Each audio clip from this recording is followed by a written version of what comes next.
কোন প্রবলেম তা হলো দাঁত শিরশির করা।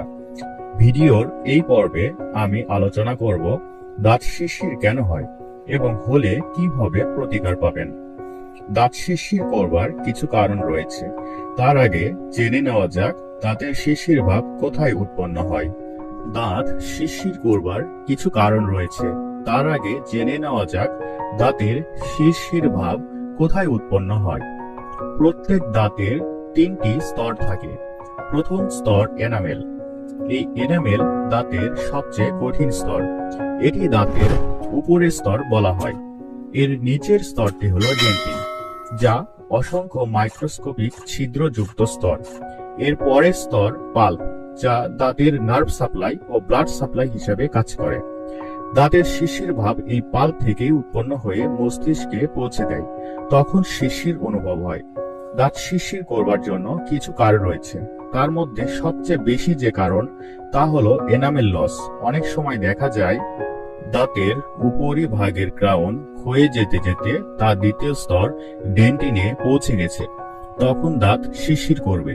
কেননা আমি আগেই বলেছি, ডেন্টিন হলো প্রচুর মাইক্রোস্কোপিক ছিদ্রযুক্ত হাড়, যার মধ্যে দিয়ে বাইরের যে কোনো পদার্থ পাল্প পর্যন্ত পৌঁছে দেওয়ার মতো রাস্তা থাকে।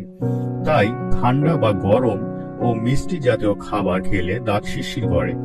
আবার দেখা যায় আমাদের গাম ও দাঁতের সংযোগস্থলে ক্ষয়ে যেয়ে ডেন্টিন বের হয়ে যায়, যাকে টুথব্রাশ অ্যাব্রাশন বলা হয়। এই ধরনের সমস্যার কারণে দাঁত শিরশির করবে। দাঁত ক্ষয় কেন হয় এই বিষয়ে বিস্তারিত জানতে আই বাটনে যে ভিডিওটি দেখে আসতে পারেন। দাঁত শিরশির করবার আরো কিছু কারণ রয়েছে।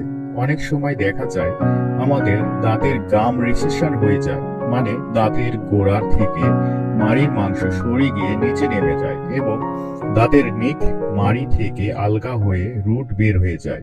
এই ধরনের সমস্যা হলে দাঁতের গোড়াতে ঠান্ডা বা গরম কিছু খেলে বা বাতাস লাগলেও দাঁত শিরশির করবে। আবার দেখা যায় দুই দাঁতের চিপায় ক্যাভিটি হয়ে দাঁতে গর্তের সৃষ্টি হয়, যা উপর থেকে বোঝা যায় না, তা ডেন্টাল এক্স-রে করে দেখা যায়। এই ধরনের সমস্যা হলে দাঁত শিরশির করবে। দাঁতে ক্যাভিটি হয়ে দাঁতে গর্ত হয়ে গেলে তা এইভাবে চিকিৎসা না করে রেখে দিলে এই দাঁত শিরশির করে।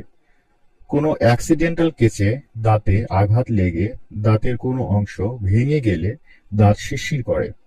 কোনো কোনো ফিলিং করা দাঁতেও দাঁত শিরশির করে, মানে ক্যাভিটি যুক্ত দাঁতে গর্তে ফিলিং করবার পরেও অনেক সময় শিরশির বা ব্যথা করে। এই বিষয়ে আরো জানতে আমাদের চ্যানেলটি ভিজিট করে এই ভিডিওটি দেখতে পারেন।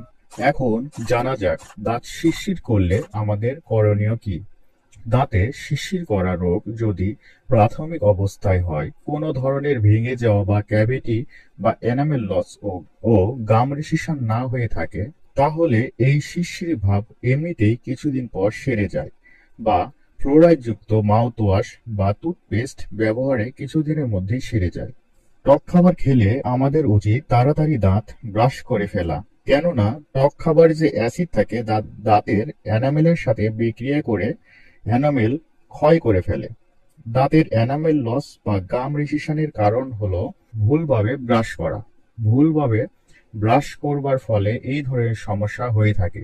তাই উপর থেকে নিচে ও নিচ থেকে উপরে ব্রাশ করতে হবে এবং 2 মিনিটের বেশি নয়, এবং প্রতি 3 মাস পর পর ব্রাশ ফেলে দিয়ে নতুন ব্রাশ ব্যবহার করতে হবে। ভিডিওটি ভালো লাগলে অবশ্যই চ্যানেলটি সাবস্ক্রাইব করে পাশে থাকা বেল বাটনটি অল করে দিবেন এবং লাইক এবং শেয়ার করে সবাইকে দেখার সুযোগ করে দিন। ধন্যবাদ।